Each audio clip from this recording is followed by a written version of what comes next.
अवधूत चिंतन श्री गुरुदेव दत्त या चॅनलचे संस्थापक आहेत अवधूत काका.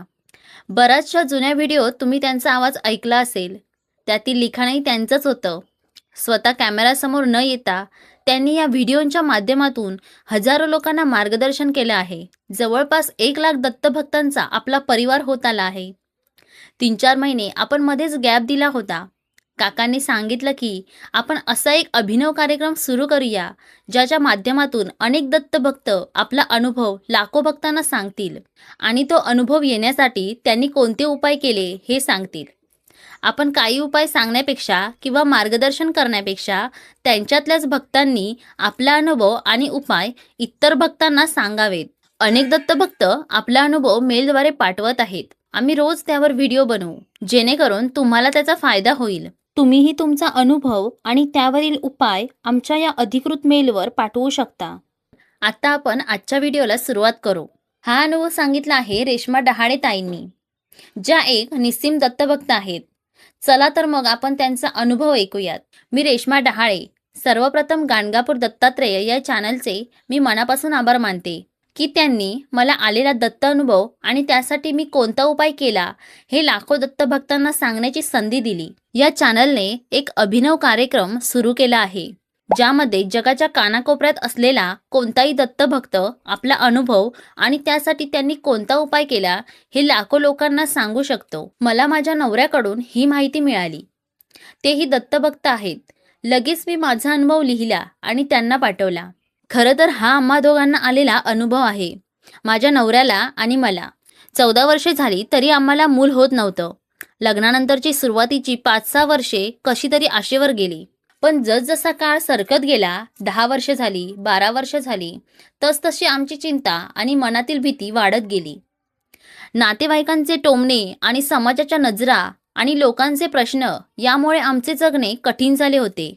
कोणत्याही आनंदाच्या किंवा कौटुंबिक कार्यक्रमात गेले की लोक असे प्रश्न विचारायचे, ज्याने आमचे काळीज हेलावून निघायचे. शेवटी आम्ही लोकांमध्ये जाणे, कार्यक्रमांना जाणे पूर्णपणे बंद करून टाकले होते. या 14 वर्षात आम्ही एकही मोठा डॉक्टर सोडला नाही. अनेक हॉस्पिटल्सच्या पायऱ्या झिजवल्या, महागड्या टेस्ट केल्या, वेगवेगळ्या पद्धतीचे औषधोपचार केले. दर महिन्याला एक नवीन आशेचा किरण दिसायचा आणि महिन्याच्या शेवटी पुन्हा पदरी घोर निराशा यायची. दर महिन्याला नकारात्मक रिझल्ट पाहून मी डसाडसा रडायचे आणि माझे मिस्टर मला सांभाळायचे. पैसा, वेळ आणि मानसिक ताकद सगळं काही संपत आलं होतं. एक वेळ अशी आली की डॉक्टरांनीही हात टेकले. आम्ही पूर्णपणे खचून गेलो होतो. रात्रीच्या अंधारात आम्ही दोघेही एकमेकांकडे पाहून रडायचो की आमच्या घरात कधी पाळणा हलणारच नाही का? आमचा हा वंश, हा संसार असाच अपूर्ण राहणार का? पण म्हणतात ना, जिथे माणसाचे सगळे प्रयत्न संपतात तिथून माझ्या दत्तमाऊलींची कृपा सुरू होते. माझे मिस्टर आधीपासूनच दत्तभक्त होते. जेव्हा आम्ही पूर्णपणे हताश झालो, त्यांनी माझा हात हातात घेतला आणि म्हणाले, रेश्मा, आतापर्यंत आपण डॉक्टरांवर विश्वास ठेवला. आता या जगाच्या पाठीवरच्या सगळ्यात मोठ्या डॉक्टरवर म्हणजेच आपल्या दत्त महाराजांवर विश्वास ठेवू. ते नक्की धावून येतील. आम्ही आमचे सर्व दुःख, सर्व चिंता आणि आमचा संपूर्ण भार भगवान श्री दत्तात्रेयांच्या चरणी अर्पण करायचा पक्का निर्णय घेतला. आम्ही डॉक्टरांची औषधं बाजूला ठेवली आणि मनातून पूर्णपणे शरण जाऊन दत्त महाराजांची सेवा सुरू केली. आणि काय सांगू दत्तभक्तांनो, ज्या 14 वर्षाच्या वनवासाने आम्हाला संपवून टाकले होते, तो वनवास माझ्या दत्त महाराजांच्या एका कृपादृष्टीने संपला. सेवा सुरू केल्यानंतर अवघ्या काहीच महिन्यात माझ्या शरीरात बदल जाणवू लागले. आम्ही जेव्हा पुन्हा हॉस्पिटलमध्ये जाऊन चेकअप केलं, तेव्हा डॉक्टरांनी आम्हाला सांगितले की तुम्ही आई बाबा होणार आहात. रिपोर्ट पॉझिटिव्ह आहे. त्यांचे ते शब्द ऐकताच माझ्या मिस्टरांनी हॉस्पिटलमध्येच मला घट्ट मिठी मारली आणि आम्ही दोघेही लहान मुलासारखे रडू लागलो. ते आनंदश्रू होते. ज्या डॉक्टरांनी आशा सोडली होती तेही हा चमत्कार पाहून थक्क झाले. 14 वर्षांचे आमचे दुःख दत्त महाराजांनी एका क्षणात दूर केले.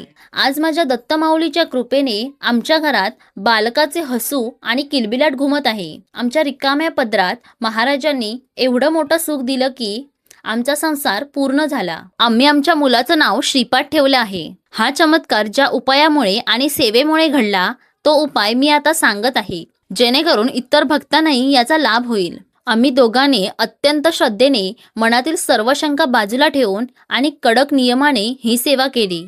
श्री गुरुचरित्राचे सप्ताह पारायण आम्ही दोघांनी मिळून घरात अत्यंत शुद्ध अंतःकरणाने आणि भक्तिभावाने श्री गुरुचरित्र ग्रंथाचे सप्ताह पारायण सुरू केले. पारायणादरम्यानचे आसन, जेवण आणि ब्रह्मचर्याचे सर्व नियम आम्ही अत्यंत कडकपणे पाळले. अखंड नामजप दिवसभर घरात काम करताना, उठताना, बसताना आमच्या मुखात एकच नाम असायचे, अवधूत चिंतन श्री गुरुदेव दत्त. आम्ही रोज न चुकता या नाममंत्राचा जमेल तितका अखंड जप केला. गाणगापूरची यात्रा आम्ही गाणगापूर क्षेत्राचे दर्शन घेतले. तिथल्या पवित्र भीमा अमरच्या संगमावर स्नान करून निर्गुण मठात महाराजांच्या चरणावर डोके ठेवले आणि महाराज, आता आमची लाज तुमच्या हातात आहे असे सांगून महाराजांना आर्त हाक मारली.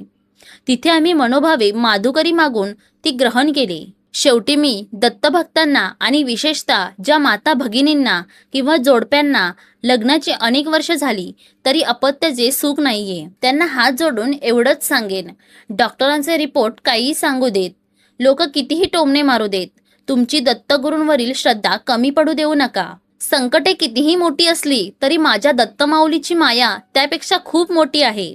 पूर्ण श्रद्धेने आणि रडून त्यांना हाक मारा.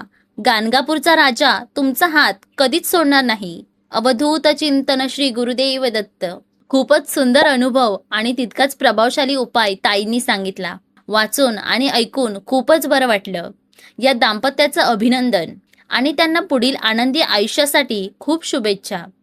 दत्त महाराजांची कृपा तुमच्यावर सदैव राहो. तुम्हीही तुमचा अनुभव पाठवताय ना? जरूर पाठवा. श्री गुरुदेव दत्त.